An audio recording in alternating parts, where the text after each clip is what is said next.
오늘 우리에게 주신 하나님 말씀은 갈라디아서 1장 1절에서 5절까지의 말씀입니다.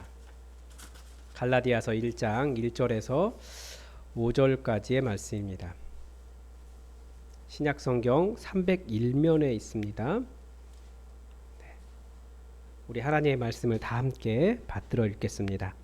사람에게서 난 것도 아니요 사람으로 말미암은 것도 아니요 오직 예수 그리스도와 그를 죽은 자 가운데서 살리신 하나님 아버지로 말미암아 사도된 바울은 함께 있는 모든 형제와 더불어 갈라디아 여러 교회들에게 우리 하나님 아버지와 주 예수 그리스도로부터 은혜와 평강이 있기를 원하노라. 그리스도께서 하나님 곧 우리 아버지의 뜻을 따라 이 악한 세대에서 우리를 건지시려고 우리 죄를 대속하기 위하여 자기 몸을 주셨으니 영광이 곧 그에게 세도록 있을지어다. 아멘. 오늘부터 이제 갈라디아서 강해를 쭉 시작하겠습니다. 우리에게 교회는 언제나 좋은 곳이면서도 또 사랑의 대상이면서도 또 고민거리이기도 합니다. 예수님께서 이 세상에 교회를 두신 것은 분명히 교회가 하나님 나라의 대안, 하나님 나라로서의 대안이기 때문입니다. 그런데 우리가 실제로 경험하는 교회는 이 하나님 나라의 대안이기보다 무언가는 가까이 하기에는 마음의 거리가 먼 곳인 사람들이 많이 있는 것 같습니다. 그런데 이런 현상은 교회 역사 전체에 계속 교회가 있은 이후부터 계속 그랬던 것 같습니다. 성령에 충만했던 초대교회의 그 역동성과 그 사랑과 하나됨은 항상 시간이 지나면 식어가고 겉모양은 교회인데 그 안에서 이루어지는 일들은 사실 세상보다 못한 일이 더 많은 때도 있었습니다. 그렇게 첫사랑, 예수님께서 계획하시던 그 첫 모습이 식어진 교회를 기념관 교회라 부릅니다. 건물도 멋있어요. 무엇인가 화려해 보이고 어떤 활동들도 있는데 진정한 교회가 가진 그 역동성과 본질이 사라져 있기 때문에 그건 기념관이다 그렇게 이야기하는 겁니다. 어떤 교회도 처음부터 기념관과 같은 그런 교회는 아니었을 거예요. 그런데 점점 기념관 교회로 진행되는 어떤 증상들이 있습니다. 그걸 첫째는 종교화라 그래요. 종교화.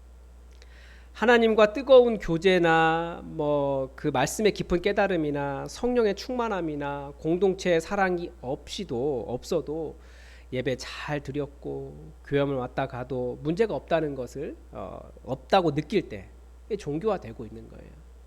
사람들이 평소에는 교회에 나오지 않아도 결혼식 할 때는 교회에 가게 되고 그런 것들이 이제 종교화한 거죠. 둘째는 개토화라고 이야기합니다. 개토화는 그냥 우리들끼리 좋은 거예요.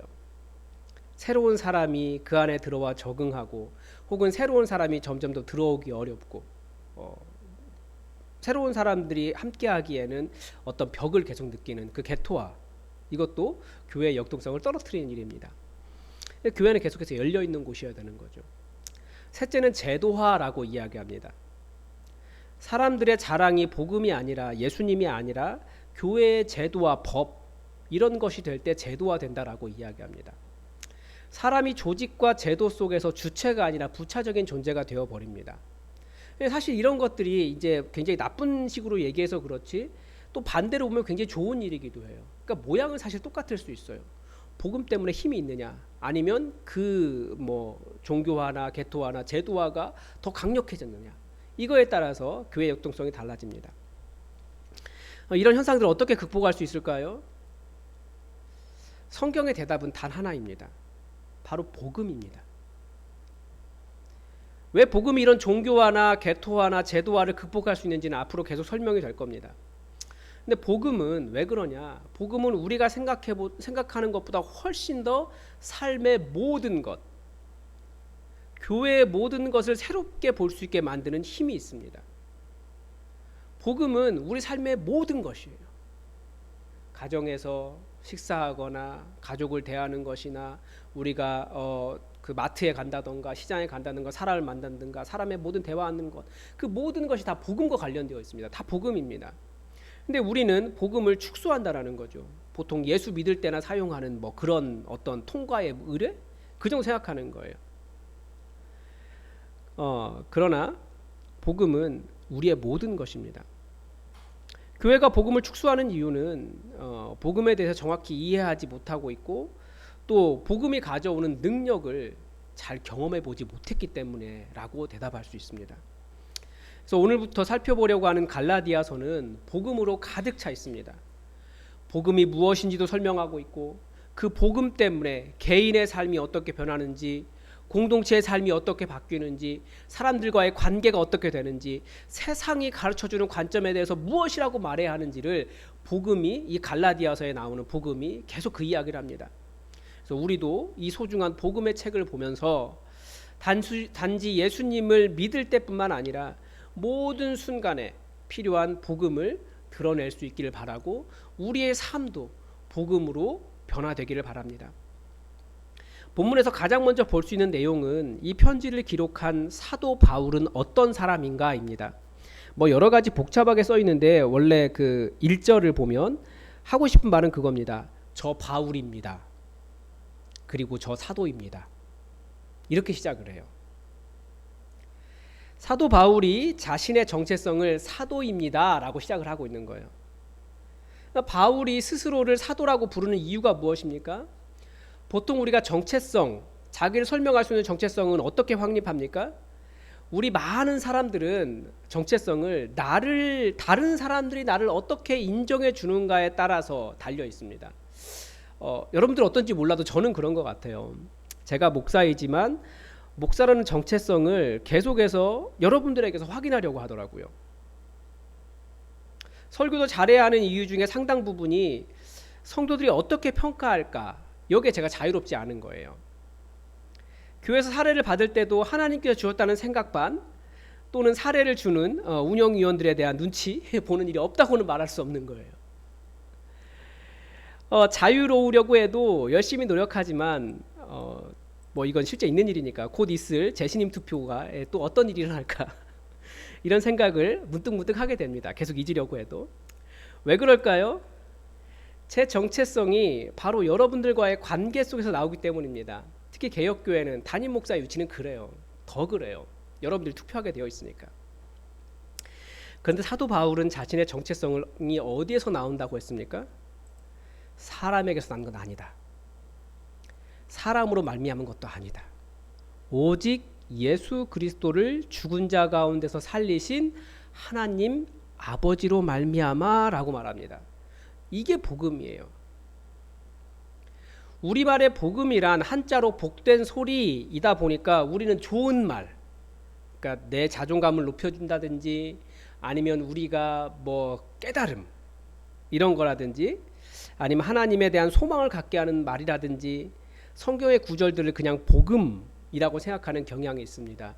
그래서 복음이라고 말하는데 다른 책에서 긁어온 좋은 내용들 이런 것들을 복음이라고 이야기하기도 합니다. 그러나 복음은 바로 이것입니다. 예수님께서 나를 위해 죽으셨고 하나님께서 예수님을 죽은 자 가운데서 살리셨다라고 하는 이 소식 자체입니다. 우리가 복음에 대해서 많이 오해하고 있어요. 복음은 이거예요. 이 예수님의 죽으심과 다시 사심이라고 하는 이 소식이 바울에게 이 사도라고 하는 정체성, 흔들리지 않는 정체성을 부여했다는 겁니다. 그러니까 복음은 개인의 삶에 새로운 정체성을 부여해 줍니다. 사도 바울이 바라보고 있는 예수님은 어떤 분이십니까? 방금 말씀대로 1절에서 죽었다가 다시 사신 분이십니다. 누가 살리셨습니까? 하나님 아버지께서 살리셨습니다. 그런데 예수님에 대한 이야기가 몇 번 더 나옵니다. 3절에 보면 뭐라고 되어 있습니까? 3절 읽어볼까요? 우리 하나님 아버지와 주 예수 그리스도로부터 은혜와 평강이 있기를 원하노라. 우리 예수님은, 우리 하나님 아버지는 은혜와 평강을 주시는 분입니다. 5절도 읽어볼까요? 영광이 그에게 세세토록 있을지어다. 아멘. 예수님에게 영원한 영광이 있습니다. 그러니까 사람이 정체성의 혼동을 겪는 이유가 무엇입니까? 자신이 의지하는 무엇인가, 자신이 자랑스럽게 생각하는 그 무엇인가를 기준으로 삼기 때문에 그렇습니다. 그래서 계속해서 자랑스럽고 자랑할 만하고 한 그런 것들을 내 정체성으로 삼으려고 해요. 왜냐하면 그것이 자기에게 안정감, 자부심을 주기 때문입니다. 자랑스럽기 때문이에요. 그래서 어떤 사람들은 다른 사람이 인정해 줄 때까지 계속 이야기하는 사람이 있어요. 아니면 자기가 성취한 업적을 계속 자랑합니다. 어떤 사람은 뭐가 자랑입니까? 이 시대는 좋은 외모가 자랑이죠. 저는 작은 키와 휑한 머리 때문에 꽤 오랜 기간 힘들었습니다. 이건 그 사람만 알아요. 사실 지금도 아들의 키를 그렇게 신경 쓰는 걸 보면 아직 해결되지 않은 겁니다. 어떤 사람은 돈을 자랑합니다. 그게 자기 자부심인 거죠. 거기에 정체성을 두고 있는 거예요. 나 그거 자랑스럽다라는 거죠. 그래서 어떻게든지 자랑할 걸 찾아가요. 그런데 복음으로 돌아가 보면 무슨 이야기합니까? 복음은 그런 자랑거리를 이야기하지 않아요. 가장 먼저 이야기한 것은 예수님의 죽으심과 하나님 아버지께서 다시 살리신 그 생명에 관한 내용을 이야기하고 있습니다. 누가 죽으셨고 누가 살리셨습니까? 죽으신 분은 예수님이시고 다시 살리신 분은 여호와 하나님이십니다. 무슨 이야기하는 것 같습니까? 인간이 살고 죽는 생명에 관한 모든 일이 예수님과 하나님 아버지시라는 거예요. 내가 죽고 사는 일을 주관합니까? 그 내가 하는 일 아니라는 거죠. 복음은 우리가 죽어도 다시 사는 일이 우리 주 예수님과 하나님 아버지께 있다라고 가르쳐주는 겁니다. 그러니까 두려워하지 말라라고 이야기하는 거죠. 또한 우리 하나님 아버지와 주 예수 그리스도께서 은혜와 평강을 주십니다. 보통 은혜와 평강이 어디서 나옵니까? 아까 말한 그 자부심, 자기 정체성과 관련이 있습니다. 은혜와 평강이 없어서, 평안함이 없어서 마음에 고통이 있으신 적이 있으시죠? 그러니까 보통 사람들은 은혜와 평강을 어디서 찾을까요? 이게 사람마다 조금씩 다릅니다. 저는 모두 똑같은 줄 알았어요. 다 저 같은 줄 알았어요. 그런데 그게 아니더라고요. 크게 4가지 정도가 달라집니다. 하나는 힘입니다. 힘. 성공, 승리, 영향력 다 같은 비슷한 건데 이런 것에서 안정감을 평강, 은혜와 평강이 있다고 생각하는 거예요. 그게 없으면 무너진 것 같고 거절당한 것 같고 괴로워합니다. 또 다른 하나는 인정받는 겁니다. 사람마다 틀려요. 어떤 사람은 힘이고 어떤 사람은 인정받는 거예요. 그러니까 자기가 한 일에 지지를 받아야 되고 내가 사랑받고 있다는 것을 알아야 되고 그래서 관계가 점점 이렇게 좋아져야 되는 것, 이게 인정받는 것에 그 은혜와 평강이 있다고 생각합니다. 또 어떤 사람은 편안해야 돼요. 남에게 간섭받지 않고 스트레스가 없고 프라이버시가 중요하고 자유하기를 원합니다. 또 나머지 하나는 이제 통제라고 하죠. 이런 사람 절제력이 뛰어나고 확실한 게 중요하고 분명한 기준이 있어야 돼요. 근데 이게 사람마다 틀리더라고요. 어떤 사람은 이게 필요한데 다른 건 신경 안 쓸 수 있어요. 어떤 사람은 이게 중요하고 이건 별로 신경 쓰지 않을 수도 있어요. 사람마다 다르더라고요. 그런데 자기의 성향에 따라서 사람마다 조금씩 다른데 은혜와 평강, 행복함이 이런 기준들을 찾는다라는 거예요. 그러나 은혜와 평강은 어디에서 나옵니까? 우리 하나님께서 주신다. 이것을 가르쳐주고 있습니다. 정확하게 말하면 가르쳐준다가 아니고 선포하고 있는 거예요. 이건 설득의 문제가 아니라는 거죠. 복음은 설득의 문제가 아니래요. 아닙니다. 선포하는 겁니다. 그러면 그것을 영접하고 받아들이는 문제입니다. 그러니까 혹시 나는 왜 행복하지 않을까 고민할 때 앞에서 말씀드린 여러 가지 기준 한번 생각해 보십시오. 나는 무엇이 있어야지 만족하고 행복하다라고 생각하는지. 그런데 그런 사람이 다시 어디로 돌아가야 됩니까? 복음으로 돌아가야 된다는 거죠. 영광도 마찬가지입니다. 내가 영광을 받으려고 하기 때문에 그렇지만 사실 영광은 예수님에게 돌리는 겁니다. 그러니까 복음은 우리의 생명과 영광과 안정과 필요한 모든 것이 예수님에게서 나온다라고 가르쳐줍니다. 더구나 예수님의 죽으심과 다시 사심은 우리의 삶과 죽음도 하나님 안에서 예수님의 이 복음 안에서 안전하고 확실하다고 가르쳐줍니다. 우리 불안하잖아요. 죽을까 봐. 그런데 안심한 이유가 무엇입니까? 죽고 살아나신 분이 우리 예수님이시기 때문에 그렇습니다. 따라 사람이나 조건에 흔들리지 않고 내가 이루려고 아등바등하지 않아도 된다라고 하는 것을 가르쳐주는 것이 복음입니다. 그래서 광고 카피처럼 흔들리지 않는 평안함 어디서 나옵니까? 복음에서 나오는 거예요. 내가 이룬 것이 아니라 예수님께서 이루셨기 때문에 하나님께서 행하시기 때문에 우리에게는 흔들리지 않는 평안함이 있는 거죠. 복음은 또한 세상에 대해서도 말을 합니다. 4절입니다. 우리 4절 한번 읽어보겠습니다. 시작. 그리스도께서 하나님 곧 우리 아버지의 뜻을 따라 이 악한 세대에서 우리를 건지시려고 우리 죄를 대속하기 위하여 자기 몸을 주셨으니. 이것이 복음입니다. 예수님께서 십자가 위에서 죽으셨고 우리 하나님 아버지께서 다시 살리셨습니다. 그 이유가 무엇입니까? 이 세상이 악하기 때문입니다. 그래서 이 세대에서, 이 악한 세대에서 우리를 건지시려고 이렇게 하셨습니다. 그런데 그 방법이 무엇입니까? 예수님의 생명으로 우리의 죄값을 대신 지불하신 것이었습니다. 여러분 어떻게 생각하십니까? 우리가 세상이 악하다, 최소한 교회 안에 있는 분들은 아마 이 세대, 이 세상이 악하다는 것을 분명히 다 인정하실 겁니다. 그러면 이 악한 세상에서 우리가 살아나는 방법, 이 악한 세상을 이기는 방법, 우리가 이 악한 세상에서 건짐을 받는 방법이 무엇입니까? 많은 사람들이 그냥 적응하면 되지, 어떻게 해결할 수 없으니까 나름대로 적응하고 살거나 아니면 나름대로 이 악한 세상에서 안전한 방법을 찾아갈 겁니다. 그게 함께 이루는 공동체라고도 이야기하고 사회 시스템이라고도 이야기하고 때로는 어떤 사람에게는 사회의 높은 지위일 수도 있고 조금 더 안전한 거주지일 수도 있고 더 살기 좋은 지역일 수도 있고 그럴 겁니다. 그런데 하나님의 방법은 무엇입니까? 바로 복음이었다라는 거예요. 이 악한 세상에서 건짐을 받는 것은 우리의 죄에서, 죄의 열매에서, 그 사망의 권세로부터 건짐을 받는 것입니다. 그러니까 우리의 대안과 하나님의 대안이 완전히 다른 거죠. 왜냐하면 진단이 다르기 때문에 그렇습니다. 이 세상이 악한 이유가 무엇입니까? 성경은 하나님으로부터 분리되어 있기 때문에 라고 가르쳐 줍니다. 그런데 사람들은 세상이 악한 이유를 무엇이라고 이야기합니까? 어떤 사람은 정치 문제를 이야기하고 누군가는 시스템을 이야기하고 누구는 가정교육의 문제를 이야기합니다. 각기 다 답이 달라요.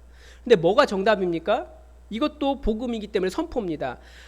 사람들이 하나님과 떨어져서 자기 중심적으로 죄의 열매를 맺기 때문이다. 이게 답입니다. 진단입니다. 이걸 해결할 수 있는 방법이 무엇입니까? 예수님께서 죄의 값을 치르신 거예요.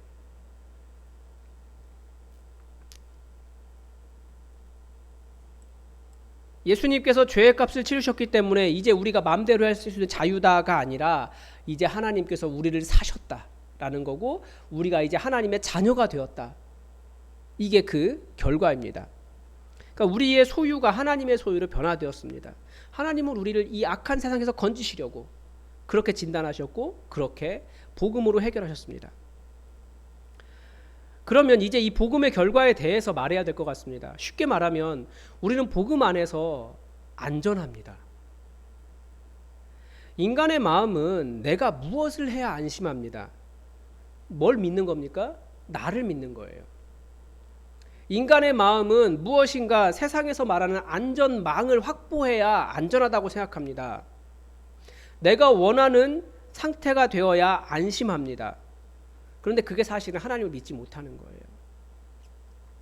부자일수록 불안함이 굉장히 커요. 그거 없어질까 봐. 그래서 우울증 걸린 분들도 많이 계세요. 그래서 도시에 그렇게 우울증이 많잖아요. 정말 좋은 건 많이 누리고 있고 정말 모든 것이 안전한 것 같은데 도시에 그렇게 우울증과 병리적인 현상이 많이 나타나요. 다들 불안한 거예요. 근데 복음은 뭐라고 이야기합니까? 자기가 만들어가는 것이 아니라 이미 예수님 안에서 다 용납받았다라는 거예요. 안전하신 분은 안전과 평안과 평강과 은혜가 우리 주님으로부터 나오는 거죠. 대부분의 사람들은 자신의 지위도 자신이 획득하는 겁니다. 어느 정도까지는 맞습니다. 높은 자리에 올라가면 내가 이만한 위치를 차지할 능력과 역량과 자격을 갖추었다라고 생각합니다.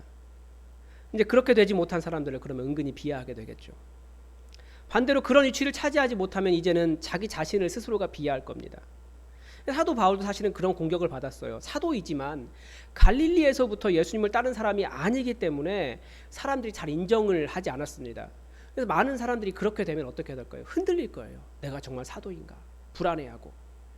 그러나 사도 바울이 사도라고 하는 직분에 대해서 사람들의 평가에 흔들리지 않았습니다. 왜냐하면 자신을 세우신 분이 하나님 아버지와 예수 그리스도시라는 것을 분명히 알았기 때문입니다.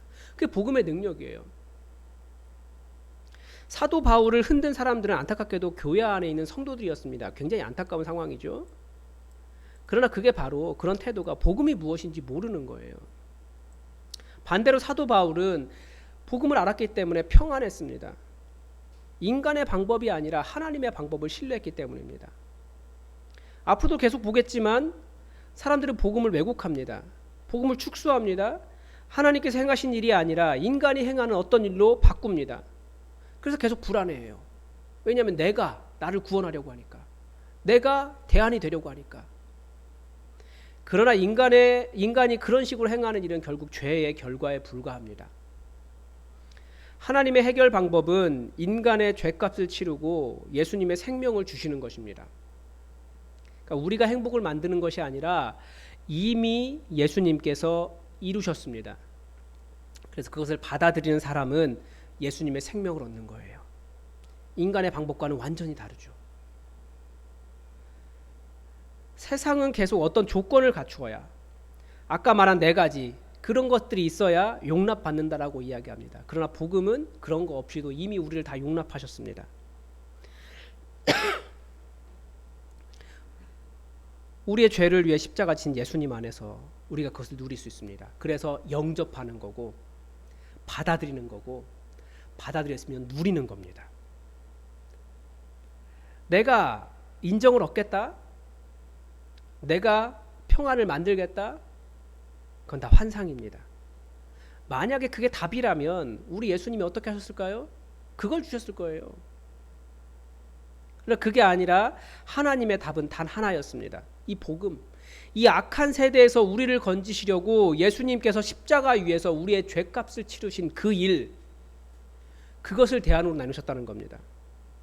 그래서 여러분, 예수님께서 왜 그렇게 하셨고 그것이 대안인가 끊임없이 생각하시면서 여러분의 삶을 복음으로 해석하십시오. 안전하다는 걸 알게 되고 평안이 있다는 걸 알게 될 겁니다. 이미 예수님께서 모든 것을 다 해결하셨기 때문에 우리가 그걸 받아들이고 그 안에서 누리고 그 삶을 받아들이면 됩니다. 잡을 수 없는 것으로 불만족스럽고 불행하다라고 하지 마십시오. 예수님이 십자가에서 다 해결하셨습니다. 하나님에 대한 예수님의 십자가였던 겁니다. 여러분, 이 복음이 여러분의 삶을 붙잡아주고 여러분에게 새로운 정체성을 부여하고 이 험악한 세상에서, 이 악에서 건지는 이 일들을 계속해서 복음 안에서 경험하시기 바랍니다. 우리 함께 기도하겠습니다. 여러분 복음이 잘 이해가 되십니까? 우리가 복음에 대해서는 알 수 있습니다. 복음이 예수님이 우리를 위해 죽으시고 피값으로 우리를 사셨다라는 것이 왜 여러분에게 만족과 평안과 위로와 은혜와 평강을 줍니까? 그분 안에서 안전하기 때문에 그렇습니다. 모든 일은 예수님께서 이루셨기 때문입니다. 여러분 안에 많은 불안감이 있을 수 있고 정체성이 흔들리는 것 수도 있고 이 악한 세대에서 흔들릴 수도 있습니다. 그러나 예수 그리스도 복음 안에서, 예수 그리스도 이 복음 안에서 안전하다, 하나님의 대안 안에서 안전하다라고 하는 것을 분명하게 깨닫고 이 복음의 평안의 삶을 살아갈 수 있게 해달라고 우리 다 함께 기도하겠습니다. 하나님 아버지, 우리 어떻게든지 예수님께서 원하시는 그 평안의 삶, 생명의 삶을 살아가기를 원하나 하나님, 끊임없이 정체성을 흔드는 사탄의 권세들과 참소와 주님, 우리 스스로도 세상의 기준을 만족해야 되는 그런 어려움 속에서 주님 흔들립니다. 하나님, 저도 끊임없이 사람들과의 관계 속에서 주님 저 자신을 확인하려고 하고 주님 제가 가지고 있는 지위를 확보하려고 합니다. 하나님 아버지, 그러나 저를 규정하고 또 저에게 평안을 주는 것이 절대 그런 것이 아니라 예수 그리스도의 복음, 예수님께서 이미 모든 것을 해결하신 그 십자가 위에 있다라고 하는 것을 주님 제대로 이해하게 하시고, 그래서 주님께서 원하시는 그 평안의 길, 그 평강의 길, 그 은혜의 길 제대로 살아가서 항상 주님의 평강, 그 샬롬을 누리는 기쁨이 저에게 있게 하여 주시옵소서. 주님, 우리가 다른 것으로 만족하지 않게 하시고 우리 정말 주님의 은혜를 제대로 누리며 주님 복음의 이 부요함을 누리며 살아갈 수 있도록 도와주시옵소서. 아버지, 주님의 위로와 능력으로 주님 이 복음이 정말 깊어질 수 있도록 도우시길 원하며 복음의 열매가 가득하게 맺히기를 원하며 예수님의 이름으로 기도드립니다. 우리 예품 318번 함께 찬양하겠습니다. 우리를 위해 죽으신 예수님의 이름, 그 거룩하신 이름을 찬양하겠습니다. 높여드립시다. 죽임당하신 어린 양, 죽임당하신 어린 양 318번입니다. 모든 족속과 방언, 백성과 나라 가운데서 우리를 비로사서 하나님께 드리셨네. 죽임 당하신 어린 양, 죽임 당하신 어린 양, 우리들을 나라와 제사장 삼아 주셨으니 우리는 주와 함께 이 땅에서 다스리리. 죽임 당하신 어린 양, 죽임 당하신 어린 양, 능력과 부와 지혜, 힘과 존귀와 영광 찬송 받으시기에 합당하신 어린 양, 죽임 당하신 어린 양, 죽임 당하신 어린 양, 능력과 부와 지혜, 힘과 존귀와 영광 찬송 받으시기에 합당하신 어린 양. 하나님 아버지, 예수님께서 십자가 위에서 우리의 모든 죄값을 치르심으로 우리의 소속이 바뀌고 우리가 하나님의 소유가 되고 우리가 하나님의 자녀라고 하는 새로운 정체성을 부여받았습니다. 하나님 아버지, 그렇게 변화된 이 놀라운 복음이 있음에도 불구하고 우리는 끊임없이 다른 것에서, 우리의 소유에서, 다른 사람의 말에서 주님, 우리의 정체성을 찾으려고 합니다. 거기에 평안과 평강이 있는 것처럼 착각합니다. 거기서 영광을 추구하려고 합니다. 그러나 하나님 아버지, 복음의 소식을 다시 들으며 이미 예수님께서 이루신 그 일 때문에 우리가 안전하다라는 것을 제대로 깨달아 알 수 있도록 도와주시고, 오늘 우리가 만나는 모든 관계 속에서 불안해하고 힘들어하고 주님 눈물을 흘리며 좌절하고 낙심하기보다 예수님 행하신 그 십자가의 일로 인하여 평안을 얻으며 평강을 얻으며 우리가 복음 안에서 뿌리박고 정말 하나님께서 원하신 그 생명의 일들을 누리며 살아갈 수 있도록 도와주시옵소서. 복음이 모든 것인데 우리가 헛된 것으로 우리의 정체성 찾지 않게 하시고, 헛된 것 가운데 안정을 찾지 않게 하시고, 정말 이 복음 안에서 새로운 삶이 해석될 수 있도록, 생명의 풍성함을 누릴 수 있도록, 우리 교회가 복음 위에 바로 설 수 있도록 주님 도와주시옵소서. 앞으로 갈라디아서의 말씀을 통해서 정말 복음을 제대로 깨닫기를 원합니다. 주님, 말씀을 증거하는 최철규 목사의 입을 주님 주장하여 주시고, 누구보다도 먼저 복음적으로 살아가고 복음적으로 삶을 해석하고 복음을 누리고 있어서 그 복음의 부요함이 제대로 강단에서 드러날 수 있도록 도와주시옵소서. 우리 교회가 정말 복음으로 이 땅에 있는 많은 문제적 현상들을 이겨내는 그런 교회 될 수 있도록 도와주시길 원하며 성령님께서 역사하시길 원하며 예수 그리스도의 이름으로 기도드립니다. 아멘. 여호와는 내게 복을 주시고 너를 지키시기를 원하며, 여호와는 그의 얼굴을 내게 비추사 은혜 베푸시기를 원하며, 여호와는 그 얼굴을 내게로 향하여 드사 평강 주시기를 원하노라. 아멘.